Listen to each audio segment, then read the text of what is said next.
A company raised $310 million on video that streams a new frame every 40 milliseconds. Their own documentation caps each stream at 150 seconds. We review it so you don't have to.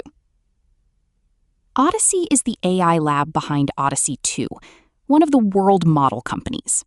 The ones building video you can steer with a keyboard instead of just watch. X-Cruise and X-Wave founders, the co-founder of Pixar on the board. The demo is genuinely impressive. A playable dream is their phrase. I went into the developer docs to find what you actually get. The docs are more honest than the homepage.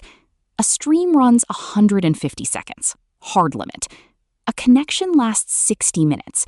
And seamless playback, the thing in the demo, requires running 2 client instances at once and rolling over at about 130 seconds. That is in their own troubleshooting guide. The free tier allows 5 concurrent streams. And here is the trap. Close a browser tab without sending the disconnect command, and your dead session holds one of those 5 slots until it times out. More fine print. The job queue caps at 10. Job 11 gets an error, with no guarantees about order. Broadcast viewers cannot interact, one prompter only. And the resolution? 720p at 22 frames a second, after a $1.45 billion valuation.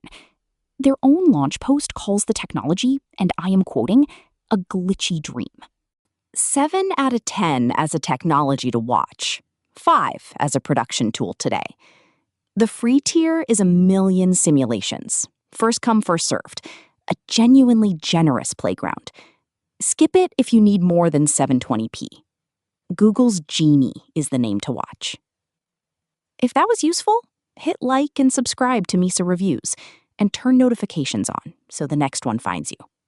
See you in the next review.